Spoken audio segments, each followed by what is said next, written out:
Chapter 38.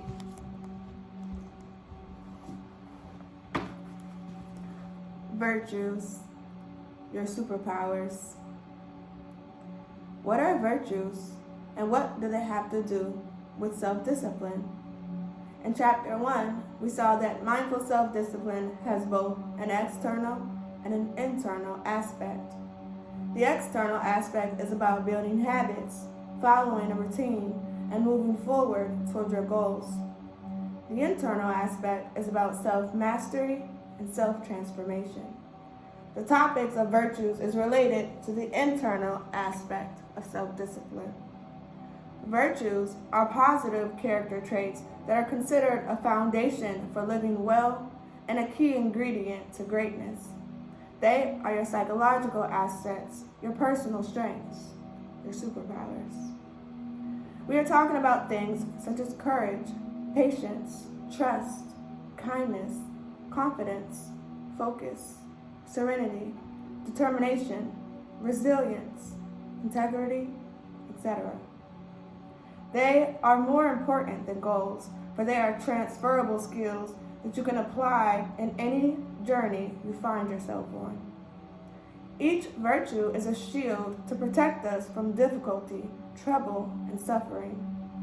Each virtue is a special sort of power that enables us to experience a level of well-being that we wouldn't be able to access otherwise. Indeed, the word virtue comes from the Latin virtus, meaning force, worth, and power. Virtues have been valued by wise people of all cultures since ancient times. The Greek philosophers, Persian Sufis, Indian yogis, Roman emperors, Buddhist monks, and shamanic leaders all had their list of valued virtues and their means of developing them. We already covered some virtues such as ownership, responsibility, perseverance, and sacrifice. And as we saw in Chapter 1, mindful self-discipline already contains many virtues in itself. Simply by following the 3 pillars and strengthening your self-discipline, you will already be developing several virtues. On the other hand, you can also deliberately use self-discipline to accelerate this process and develop the virtues you need for your life. This is the purpose of this chapter. Virtues are narratives. Every virtue is a way to see the world, feel the world, and navigate the world. Behind every virtue, there is a narrative that enables it, a type of self-talk, belief, or mindset. Virtues express in action your narratives about yourself and the world. For example, the narrative of, I care about people and want to do good, powers the virtue of kindness. The narrative of, I will remain calm and centered no matter what happens, powers the virtue of equanimity. The narrative of, I'm scared, but I'm going to do this because it's important to me, powers the virtue of courage. Our narratives are the way we talk to ourselves inside our minds. They matter a lot, for our life is made of the stories we tell ourselves. These stories can create virtues, or they can create difficulties. These stories forge our character, and with it, our destiny. Yet most people pay no attention to their narratives. They make no effort to develop empowering narratives, and they just continue repeating and believing the same disempowering old stories as if they were absolute truths. If that is you, in one degree or another, then please don't worry. This chapter will give you practical tools to develop more empowering narratives in your life and the virtues that come with them. Where do our narratives come from? We've picked up most of them from our parents, friends, TV, and society as we were growing up. Others were developed along the way. Regardless of their origin, they can all be changed. The stories you are telling yourself are habits, not immutable laws. They are beliefs, not absolute truths. That means if they are either untrue or unhelpful, you can replace them with better narratives, with virtue-creating narratives. How do you develop a new narrative or self-talk? The same way that you developed the old ones, through belief and repetition. You choose to adopt a new narrative and then persistently practice it until it becomes your new default. It's the Paul method all over again. You slow down automatic thinking, pause, notice the old habitual story coming up again, awareness, and shift to the new one, willpower. Now let's look at 2 universal methods of developing virtues. Technique number 1, kindle the virtue. Every virtue has a footprint in your body, mind, and heart. Virtues are subjectively experienced as bodily sensations, emotions, and a narrative or self-talk. For example, perseverance for you might be associated with a bodily sensation of firmness or solidarity in your spine, or maybe a sense of gathering your energy, or maybe even a sense of heat and readiness in your muscles. The narrative behind perseverance could be something like, "This is important to me. I won't give up. I will see this project to completion, no matter what." The emotional experience behind it could be a feeling of hope, optimism, or confidence, a sense of aliveness in your chest. Virtue is physical sensations, mental narrative, and emotional experience. Whenever a virtue is present in you, you find these 3 elements. The interesting thing is that by deliberately recreating those 3 handles, you can kindle that virtue inside of you. The process goes both ways. So the next time that you are experiencing a certain virtue or a positive emotional state, take a moment to look for the footprints of that state in your body, mind, and heart. These are the 3 handles you can use to recreate that state whenever you need it. They might be different things for different people, and it does require some practice and self-awareness to notice them. The process. The first universal method for developing any virtue is a meditation technique of kindling the virtue inside your mind and then enhancing it by focusing on it. This is methodology used by the well-known and well-researched loving kindness meditation in Buddhism. It can be used in relation to any feeling or virtue. How do you recreate the virtuous state? By using these 3 handles. You go into a state of relaxation, then kindle the virtue by using your memory or imagination, and then enhance it by focusing on it. The first step is relaxation. You go into a deep relaxation and mental calmness by using your favorite meditation technique. You could use a body scan, mindfulness of sensations, breath awareness, mantras, whatever suits you. See chapter 37. The second step is kindling. You recreate the bodily sensations, emotional experiences, and narratives associated with that virtue.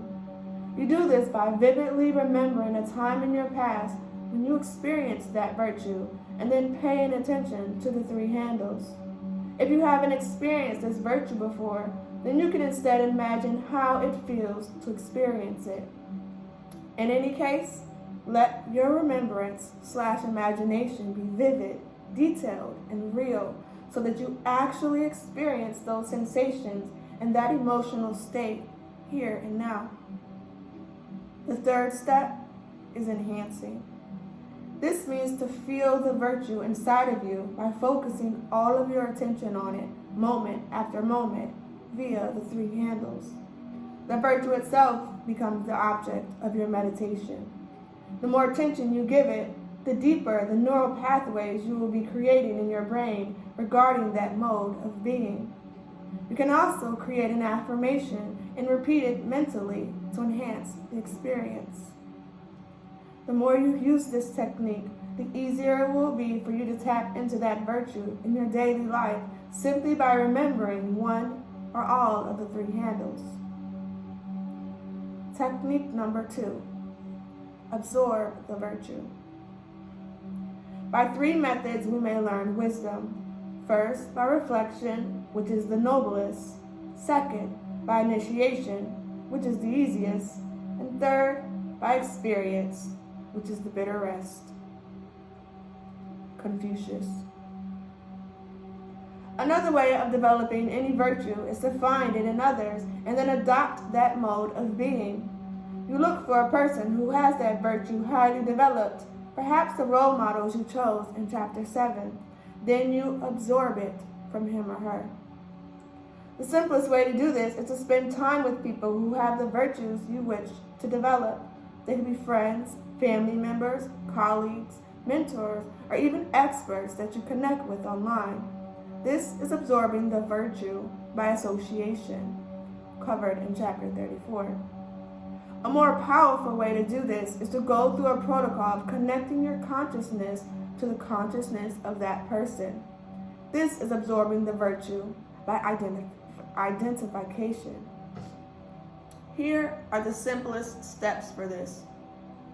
Go into a state of deep relaxation and mental calmness through whichever meditation technique you wish to use. Sorry, hold on, y'all.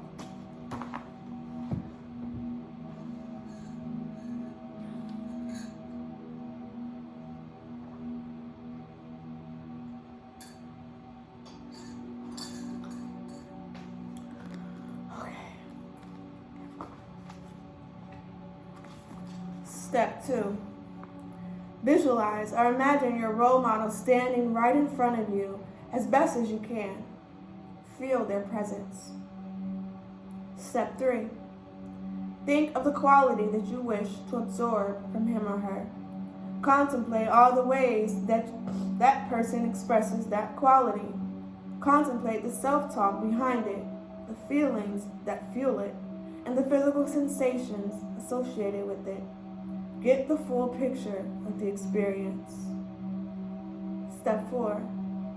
While still imagining your role model and contemplating that quality, begin paying attention to your breath. With every inhalation, have the attitude that you are absorbing that quality yourself.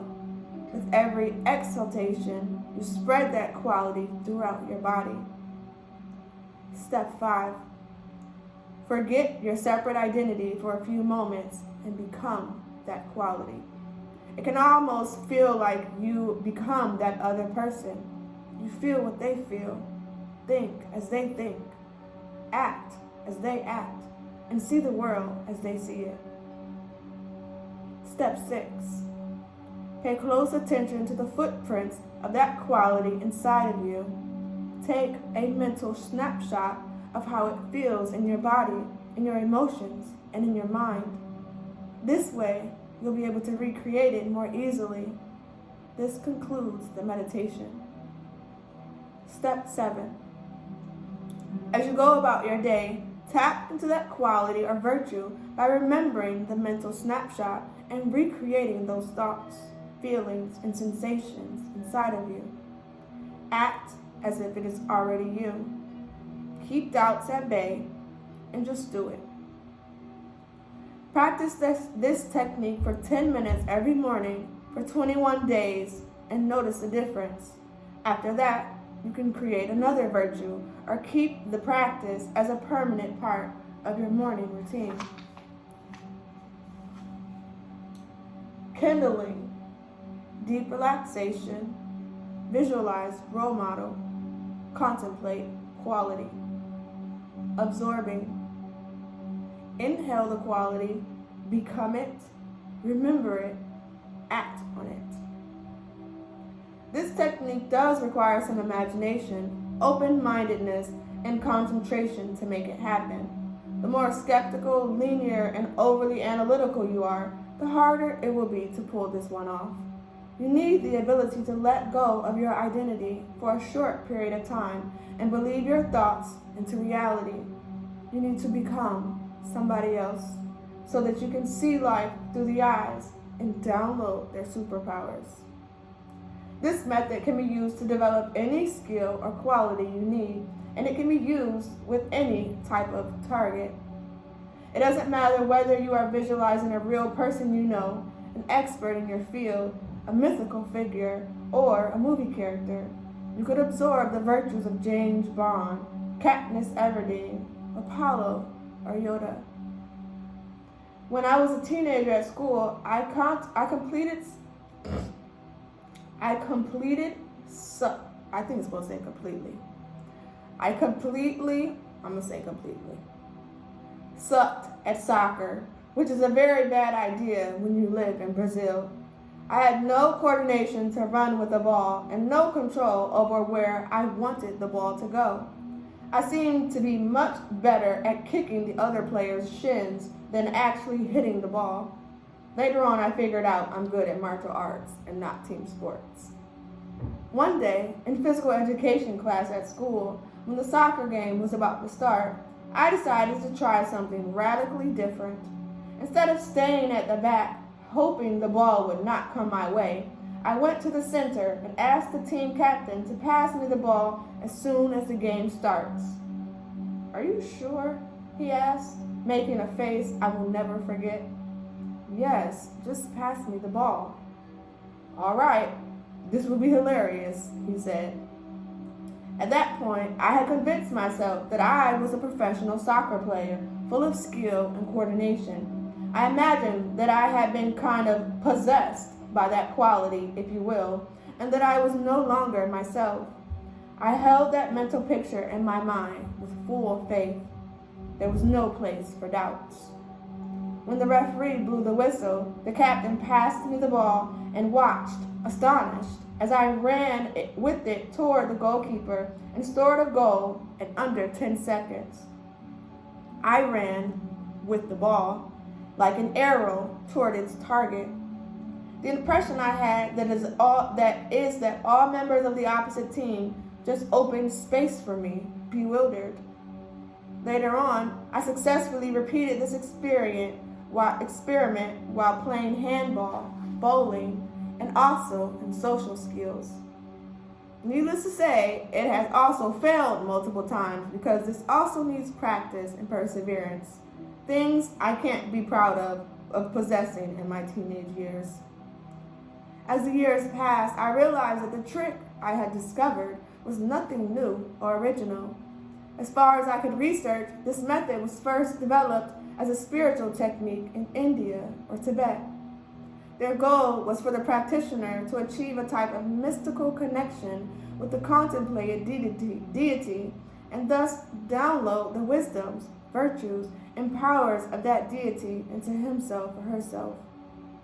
In the past century, several modern-day self-help authors have adapted this technique or discovered it through other means and given it fancy names.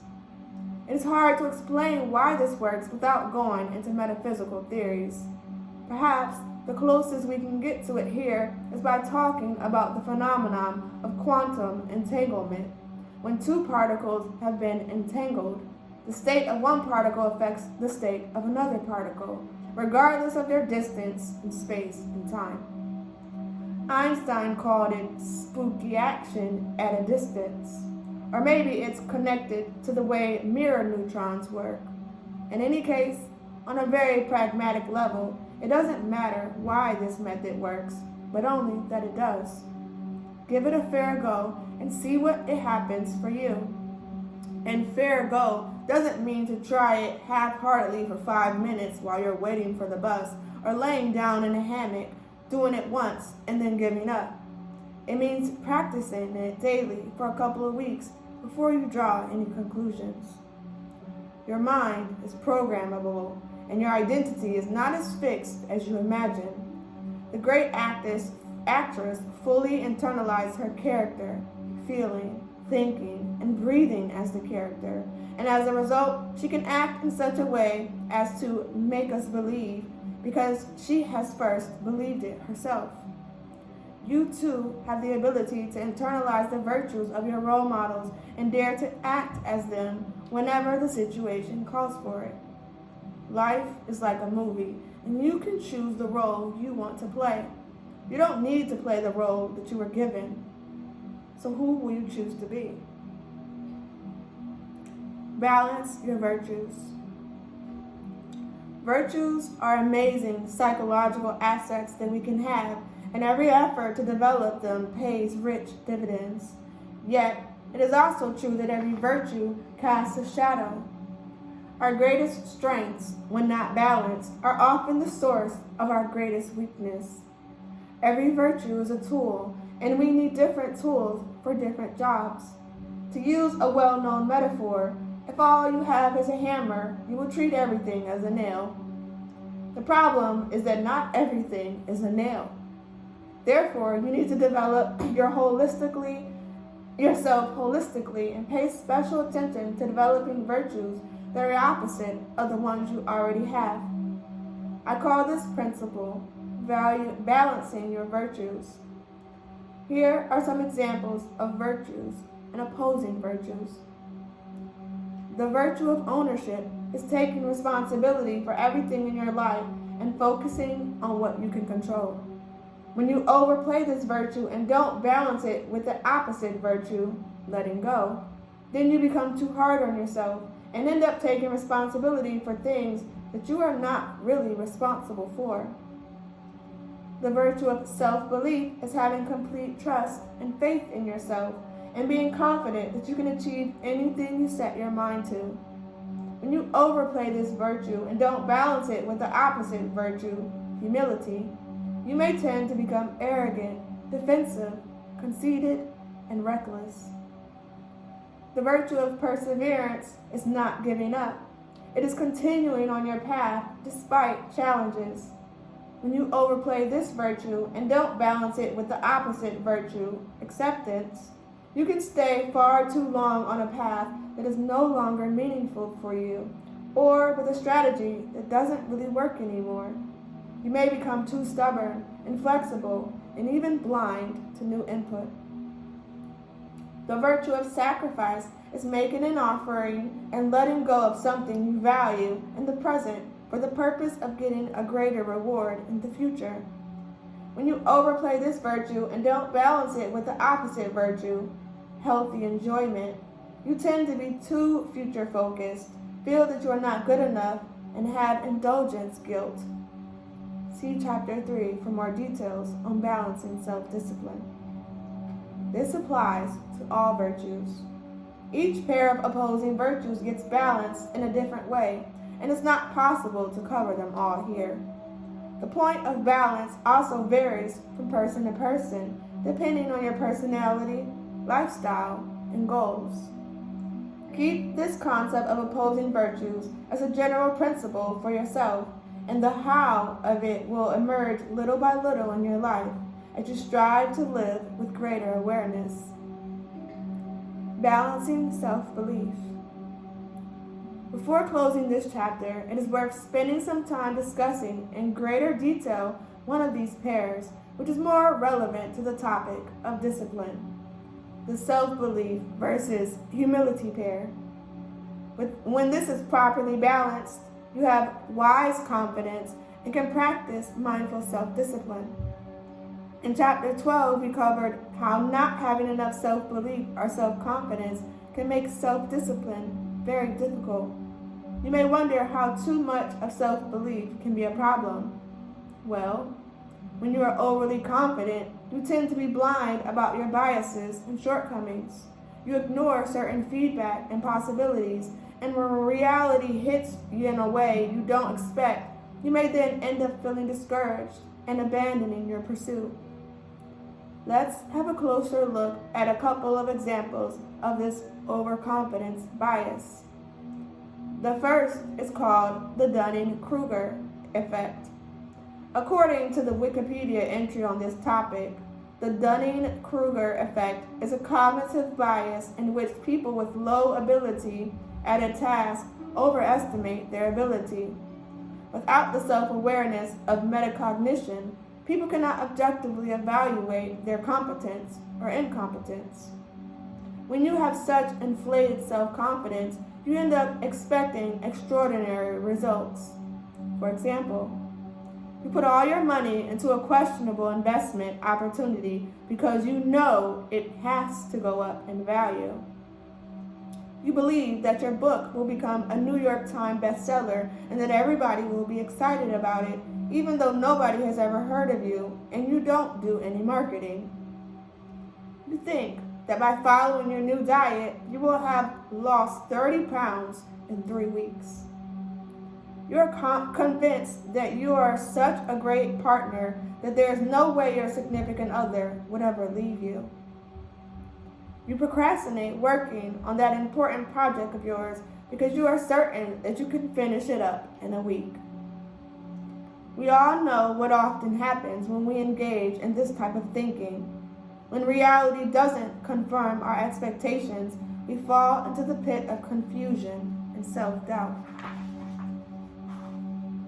The second one is known as restraint bias, which is believing that you have greater control over your cravings and impulses than you actually have. It is basically the Dunning-Kruger effect applied to your self-control skills. Others call this the empathy gap effect, which is the fact that while you're in a cold state, calm and rational, you don't appreciate the power that impulses will have on you when you get to a hot state. With overconfidence in your self-control abilities, you indulge today because you believe that you will be able to restrain yourself tomorrow. You try some drugs because you are confident that you won't get addicted. You tell yourself that you will just check social media for 5 minutes or that you will eat just one small piece of cake. If you have experienced any variant of these, then you know what restraint bias feels like. Scientific studies show that people with greater restraint biases actually end up indulging more in the temptations. This is a perfect example of how unbalanced self-belief can hurt your self-discipline.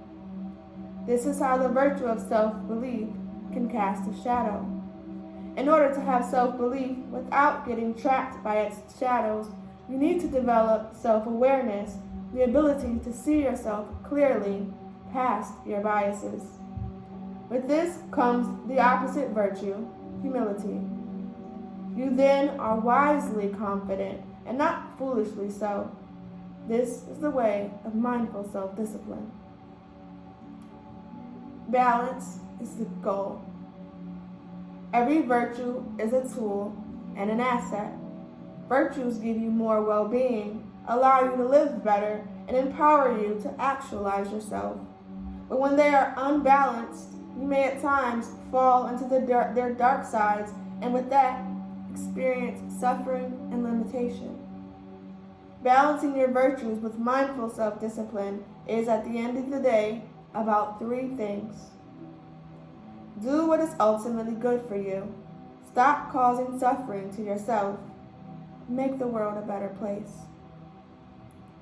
These seemingly simple ideas are the summary of thousands of hours of reflection and spiritual practice for me. They speak volumes, but I'll leave it at that. Keep them in mind and as a compass for your decisions, and year after year you will see them unfold deeper layers of meaning in your life. Key points. Virtues theory. Our virtues are psychological assets. Even if we fail in our goals, if we have developed the virtues and grown along the way, it was all worth it. Personal growth is the ultimate purpose of pursuing that goal. Every virtue is a way to see the world and navigate the world. Behind every virtue, there is a narrative that enables it, a type of self-talk, belief, or mindset. Your narratives are a habit, not an immutable law. You can change them through repetition and belief. Technique number 1, kindle the virtue.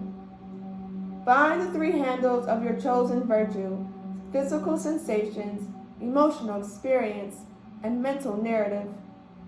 Use the 3-step process outlined above to kindle and enhance that virtue inside of you. Then begin to tap into it multiple times during your day. Technique number 2, absorb the virtue. Look for a person who has your desired virtue highly developed, perhaps the role models you choose. It doesn't matter if you know them or not. Absorb their virtue either by association, spend time in their company, or by identification. Follow the 7-step process outlined above. Balance your virtues. Every virtue casts a shadow. Our greatest strengths, when not balanced, are often the source of our greatest weaknesses. Balance ownership with letting go, self-belief with humility, perseverance with acceptance, and sacrifice with enjoyment. If you don't balance self-belief and self-confidence, you will fall into the Dunning-Kruger effect or the restraint bias and empathy gap effect. As a result, you will overestimate your self-control abilities, get disappointed and confused, and stray even more from your goal. Escape these shadows by developing self-awareness and humility. Chapter 39,